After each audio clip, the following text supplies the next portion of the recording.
은혜의 세 가지 특징.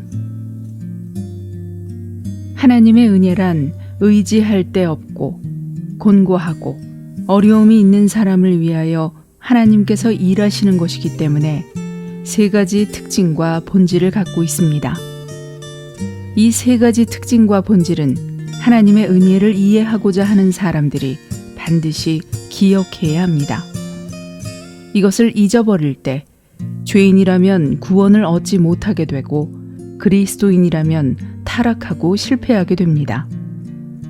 우리가 하나님의 은혜의 특징과 본질을 보았다면 하나님 앞에서 더 많은 은혜를 얻게 될 것입니다. 은혜는 사람의 범죄와 무관하다. 하나님의 은혜의 첫째 특징은 사람의 범죄와는 관련이 없다는 것입니다. 하나님의 은혜는 어떤 사람에게 주어집니까? 하나님의 은혜는 죄를 범한 사람, 의지할 데 없는 사람, 하류층의 죄인, 약한 죄인, 경건하지 않은 죄인을 위한 것입니다. 만일 범죄에 문제가 있고 죄가 있기 때문에 은혜를 베풀 수 없다고 말한다면 그것은 근본적으로 은혜를 제하고 소멸하는 것입니다. 절대로 사람에게 죄가 있기 때문에 하나님께서 은혜를 베풀지 않으시는 것이 아닙니다.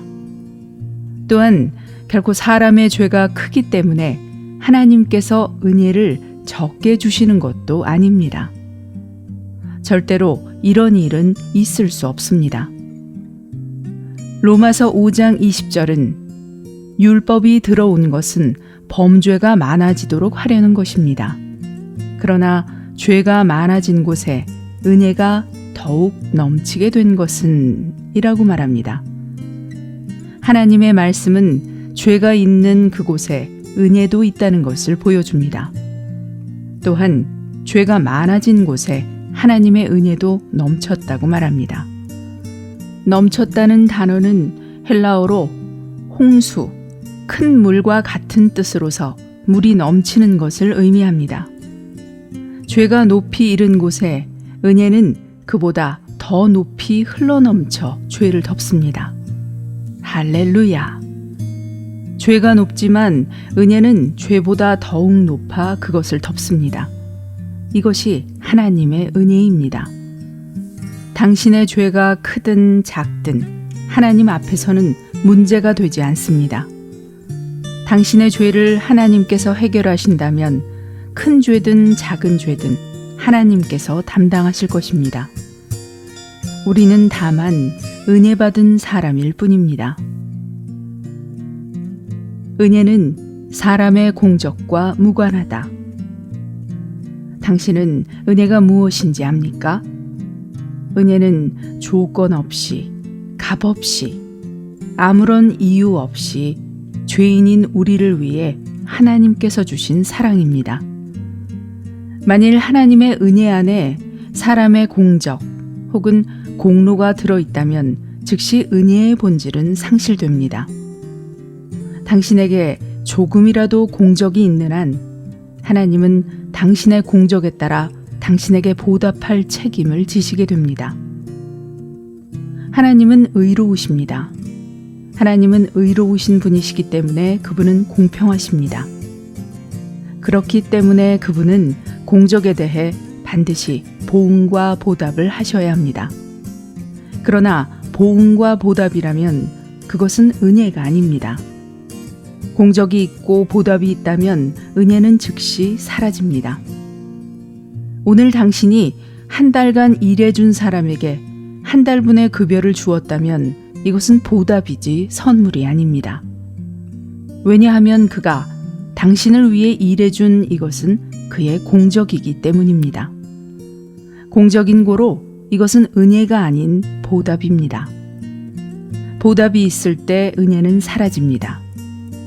로마서 4장 4절은 일하는 사람에게는 자기 삭시 은혜로 여겨지지 않고 당연한 보수로 여겨지는 것입니다. 라고 분명히 말합니다. 공적의 문제는 우리가 하나님의 은혜를 얻는 것을 돕지 못할 뿐 아니라 도리어 하나님의 은혜의 본질을 상실되게 합니다. 대가가 요구되는 것은 은혜가 아닙니다.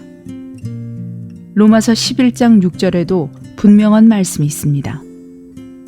은혜로 된 것이면 행위에서 나온 것이 아닙니다. 그렇지 않으면 은혜가 더 이상 은혜가 아닌 것입니다. 은혜는 사람의 책임과 무관하다. 세 번째로 하나님의 은혜는 사람의 책임과 절대로 무관합니다. 사람의 책임이란 무엇입니까? 가령 내가 어느 형제에게 $10,000를 건네주면서 어느 곳에 갖다 주라고 했다고 합시다. 그가 돈을 잃어버릴까봐 그에게 책임을 지라고 말한다면 이 말은 무슨 뜻입니까? 그것은 만일 이 돈을 잃어버리면 배상해야 한다는 뜻입니다. 이것이 바로 책임입니다.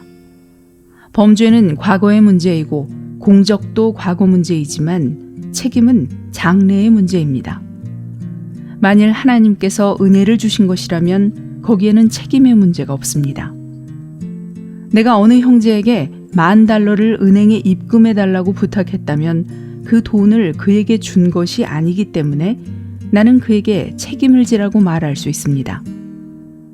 만일 내가 그 돈을 그 형제에게 선물로 주었다면 그에게 책임을 지라고 말할 수 있습니까? 그럴 수 없습니다. 그 돈은 그의 것이 됩니다. 어떤 사람은 우리가 구원받기 전에는 자신에게 좋은 행위가 없고 스스로 자신을 구원할 수 없기 때문에 하나님의 은혜에 의해 구원받아야 했지만 구원받은 후에는 좋은 행위가 있어야 하고 만일 좋은 행위가 없으면 멸망하게 된다고 말합니다.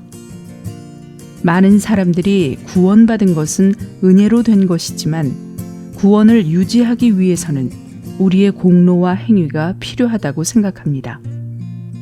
이것이 바로 여기서 말하는 책임입니다. 많은 사람들이 구원받은 후 선을 행하면 구원이 보장되고 그렇지 않으면 하나님께서 구원을 되찾아 가실 것이라고 생각합니다. 만일 구원을 되찾아 간다면 이것이 은혜이겠습니까? 만일 은혜라면 거기에 과거의 공로가 없습니다. 만일 은혜라면 거기에 오늘의 공로도 없습니다. 만일 은혜라면 거기에 장래의 책임도 없습니다. 만일 장래의 책임을 끌어들인다면 그것은 은혜가 아닙니다. 나는 그들에게 영원한 생명을 줍니다. 영원한 생명은 하나님께서 우리에게 주신 것입니다. 하나님은 내가 너희에게 영원한 생명을 줄 것이지만 한동안 지난 후에 너희의 행실이 좋으면 그대로 너희에게 주고 좋지 않으면 도로 빼앗을 것이다 라고 말씀하지 않으셨습니다. 나는 그리스도인에게 좋은 행실이 필요하지 않다고 말하는 것이 아닙니다. 우리는 제멋대로 생활하는 것을 미워합니다. 그러나 이것은 구원과 관계 있는 것이 아닙니다. 할렐루야. 구원은 우리에게 거저 주신 것이지 우리가 돈으로 산 것이 아닙니다. 그러나 우리는 좋은 행실을 경시하지는 말아야 합니다. 좋은 행실은 왕국과 보상과 면류관과 징계와 관계 있기 때문입니다. 그러나 이것은 구원과는 관계가 없습니다. 만일 은혜라면 그것은 장래의 문제를 포함하지 않습니다. 그러므로 은혜는 당신의 과거의 범죄와 무관하고 현재의 공적과도 무관하며 장래의 책임과도 무관합니다. 만일 장래에 당신의 책임과 관계 있다면 그것은 은혜가 아니라 외상입니다. 하나님께 감사드립니다. 영원한 생명은 외상이 아니고 거저 주시는 것입니다. 죄의 대가는 죽음이지만 하나님의 선물은 우리 주 그리스도 예수님 안에 있는 영원한 생명이기 때문입니다. 요한계시록 끝에서 새 하늘과 새 땅, 왕국, 불목과 사탄, 크고 흰 보좌를 다 언급한 후에 마지막으로 누구든지 원하는 자는 내게로 와서 값없이 생명수의 강을 마시라고 말합니다. 값없이 생명수의 강을 마시는 것을 의도적으로 22장 끝에 두신 하나님께 감사드립니다. 우리가 불목과 둘째 사망, 사탄의 종말과 왕국, 새 하늘과 새 땅을 본 후에 우리는 하나님의 마음이 굳어질까봐 두려워할 것입니다. 그러나 이것들을 다 언급하신 후에 하나님은 의도적으로 아무 대가 없이 생명수의 강을 마실 수 있다고 말씀하셨습니다. 주 예수님을 통하여 우리에게 값없이 은혜를 주신 하나님께 감사드립니다.